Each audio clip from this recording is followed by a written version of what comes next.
Kevin always smirks at me, mocking me, but now he's slamming his desk, glaring at me like a demon despite his calm tone. Choose resigning or getting fired.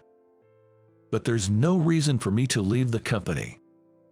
He completely forgot about a client's request, which led to a major incident that cost the company dearly.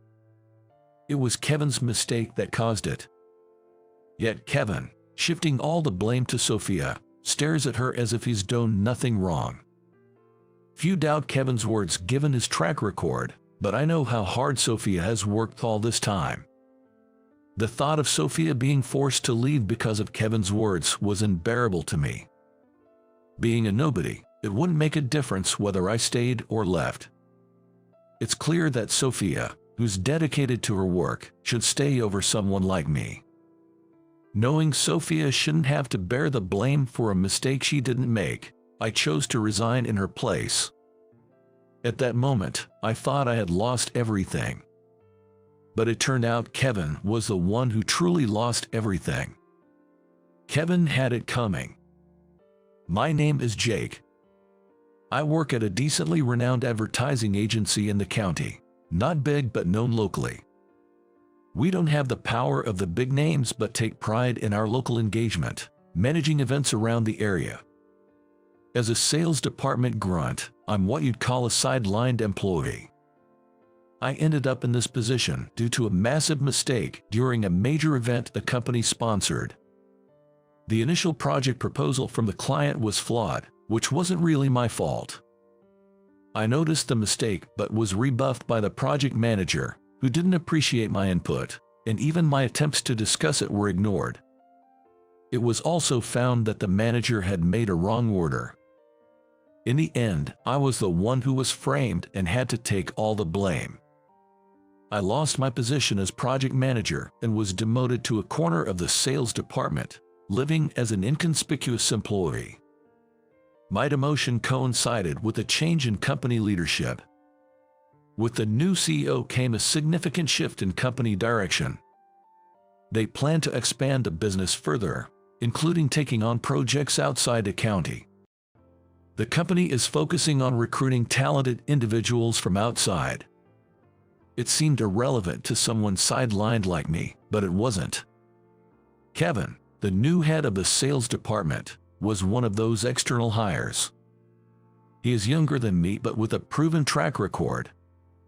From day one, Kevin captured the staff's hearts with his passion, but something about his words felt off to me. I'm Kevin, ready to work with you all. You're here to secure deals, but I'm here to take responsibility. I'm looking forward to our hard work. While Kevin was generally supportive, he was inexplicably cold to me, occasionally giving me harsh looks. The only one who stood up for me was my boss, Sophia.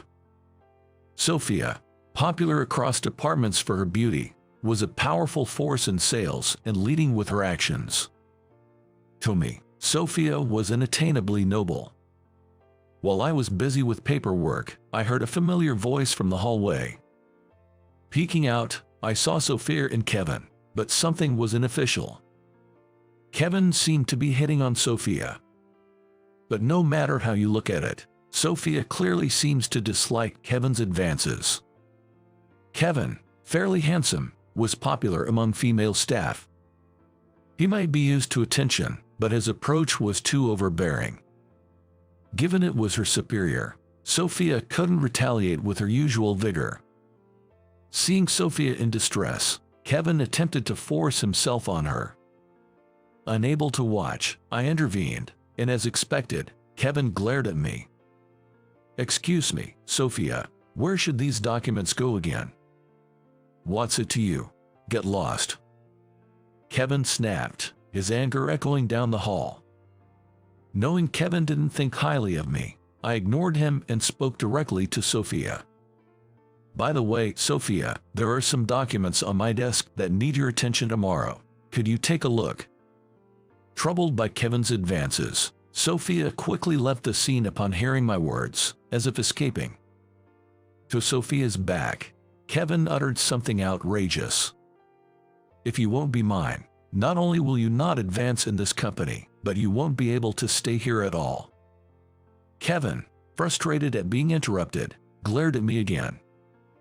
Being nothing more than a sidelined bottom-ring employee, I had nothing to lose by drawing Kevin's ire any further. As I walked away, remembering something, Kevin kicked the wall and hurled insults at me. I hurried away, ignoring Kevin's words. Back at my desk, sorting through my documents, I suddenly found myself bombarded with menial tasks from other employees. When I was the head of the planning department, it was the opposite. I was the one delegating tasks. For a sidelined employee like me, this is just part of the job. Kevin, still irate, returned to his desk, causing the other employees to avert their eyes, sensing the mood. Kevin appeared to be staring at his computer sulkily, but it was clear he wasn't doing any real work. Usually, Kevin would spend his time at the desk fiddling with his phone or merely skimming documents, even as others worked hard. Lately, correcting the mistakes in documents and materials checked by Kevin has also become part of my job. Suddenly, I was called into a meeting room. Worried that I had made a mistake, I was surprised to find Sophia had summoned me. Then, Sophia told me she wanted me to handle the new project. Grateful, yet doubtful of my capability as a sidelined employee, I asked if she was sure. "Jake, I'm well aware of your work. Your attention to detail and reliability surpasses others," she assured. I felt exhilarated about being entrusted with significant work again, but also anxious about having Kevin review the materials.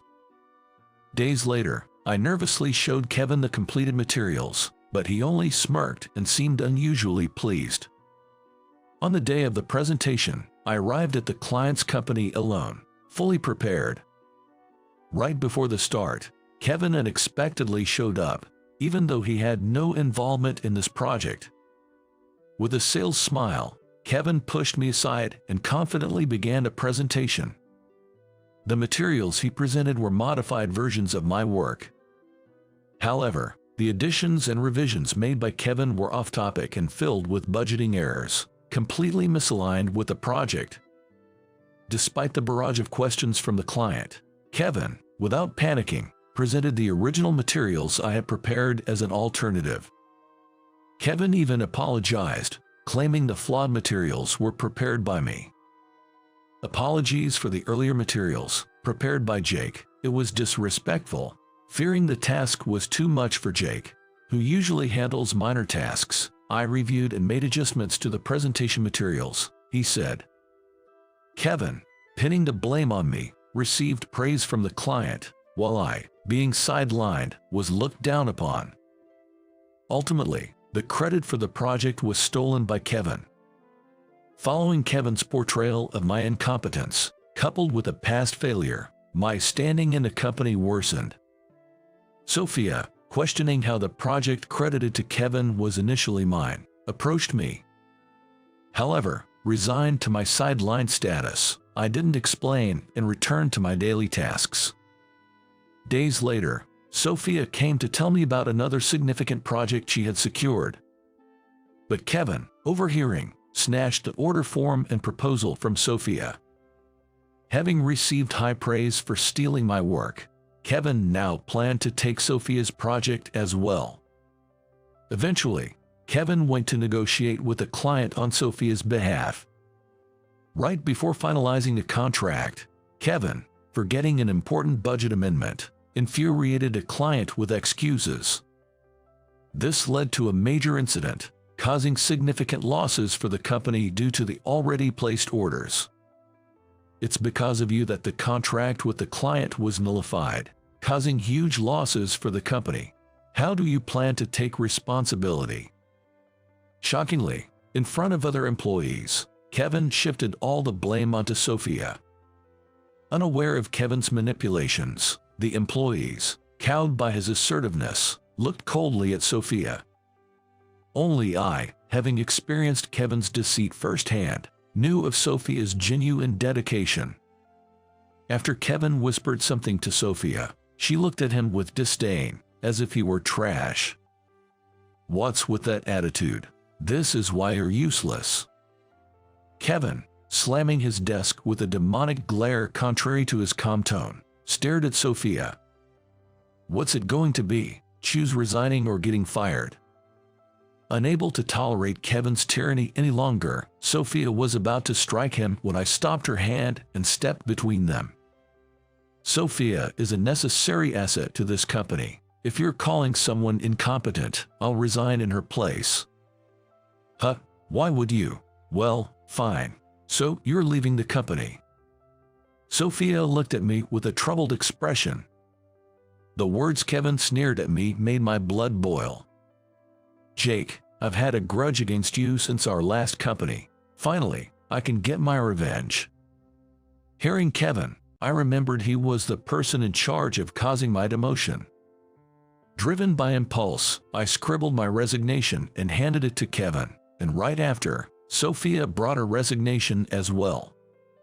Sophia's resignation, though slightly wrinkled, was neatly sealed, clearly not prepared on the spot. Having seen Kevin making advances on Sophia before, it seemed she might have been blackmailed by Kevin. Sophia had been contemplating leaving the company. I've made up my mind. If Jake is leaving, then I will leave too. Sophia placed her resignation on Kevin's desk with a smile before I could stop her. I truly believed Sophia was essential to the company, but staying might only lead to more harassment from Kevin. Realizing this, I decided it wasn't my place to interfere with her decision. Kevin, receiving our resignations, clicked his tongue in annoyance. Good riddance. Work will be easier without seeing your faces. Useless ones, just leave. Kevin kept his bravado, but the sudden resignation seemed to unsettle him. Ignoring Kevin's final insults, we packed our things. Our resignations were accepted without question, and we truly left the company. Kevin might have been spreading rumors about us, but it no longer mattered to me. Days later, as I searched for a new job, I received a call from an unknown number. Surprisingly, it was from Sophia. Jake, how are you? When I asked how she got my number, it turned out Sophia was my ex-girlfriend from years ago. I hadn't changed my number in over 20 years, but I lost all contacts during a phone switch. Sophia's voice, slightly embarrassed, was indeed familiar. I hadn't realized that Sophia, who had changed her surname due to her parents' divorce and had grown into a beautiful woman, was my ex until now.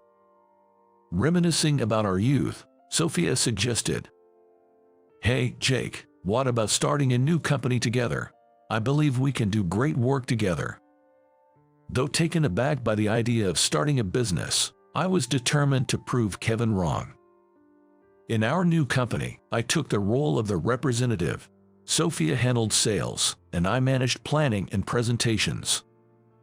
Thanks to Sophia's efforts in sales, our startup became busier than expected.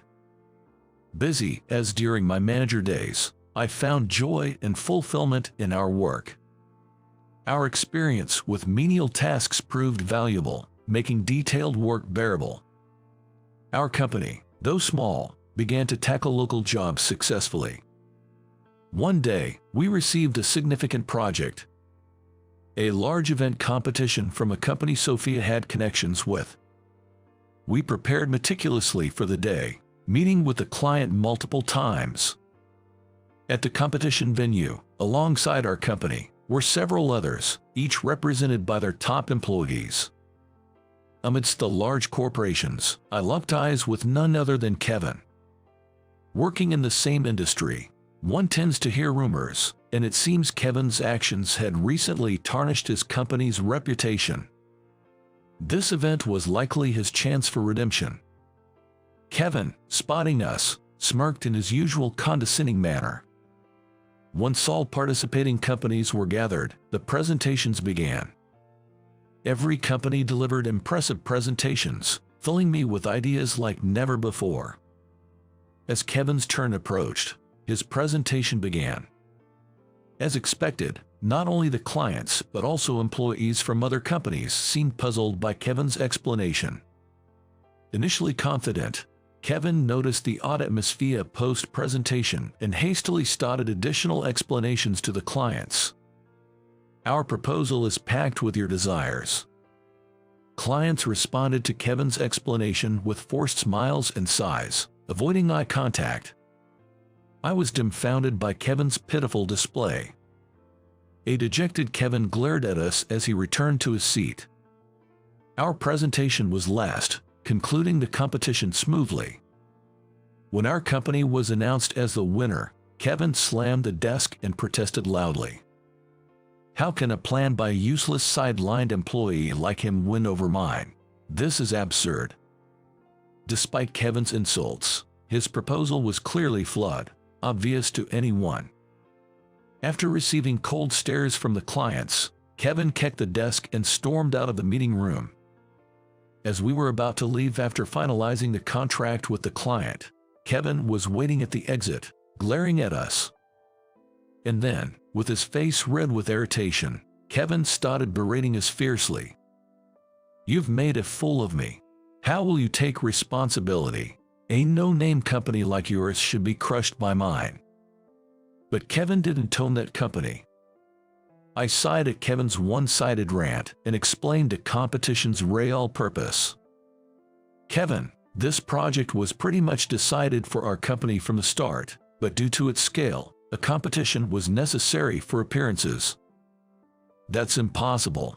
There's no way your small company could beat mine in scale. Didn't you realize other companies knew this and brought proposals for future consideration?" After hearing my explanation, Kevin still seemed not to understand, glaring at me with a puzzled expression. It appears that Kevin, not grasping the situation, had been under the impression that this would be his moment of glory. His belief in winning with such a proposal was delusional. Kevin, unable to contain his anger, continued hurling insults at us. "Your success is thanks to me. You're deluded if you think you can handle big projects." As we wondered how to respond, a woman appeared. The woman approaching Kevin with a smile. It caused him to turn pale and flee the scene. She briefly greeted us before following Kevin. We never saw Kevin again. I heard rumors that Kevin had quit his previous job to escape a stalker. It seems Kevin was being stalked by that woman. The woman, acting like Kevin's shadow, would follow him with every job change or move, becoming quite the nuisance. However, Kevin himself was to blame for the situation. She had been wooed by Kevin at a former workplace, leading to a romantic relationship. Their breakup turned complicated, resulting in her becoming Kevin's stalker. Kevin, always boasting about his achievements, actually took credit for others' work, proving to be an incompetent employee. His dismissal was due to continuous poor performance despite being a manager, but with most of his career issues stemming from problematic relationships with women. Reports from co-workers suspicious of Kevin's lack of work led to the uncovering of his true nature. In the end, Kevin's downfall could be described as self-inflicted. Our company continued to grow, increasing both workload and performance. As the company expanded, my relationship with Sophia also deepened. Sophia, once hesitant about marriage due to a previous divorce, agreed to marry me after our shared experiences starting the company. With the increase in work, we needed to hire more staff. Then leading to the surprising application from Kevin's stalker. Michelle, Kevin's stalker, had an impressive resume with achievements that exceeded expectations. Despite the condition of hiring Kevin too, Michelle's capabilities made us reluctantly agree. Kevin, tarnished by bad industry rumors, was struggling to find employment. Moved by Michelle's persistent support, he conceded and they got married. Michelle's work performance was surprisingly excellent, making it a mystery why she was so infatuated with Kevin. Kevin, who used to manipulate people and steal co-workers' efforts, is now relegated to menial tasks as a sidelined employee. His married life seems to be under Michelle's firm control. With the addition of such a unique employee, our company continued to grow and become busier. Partly thanks to Kevin. This turn of events, unimaginable during my days as a sidelined employee, is all thanks to Sophia's encouragement to start the business. I am determined to cherish both the company and Sophia moving forward.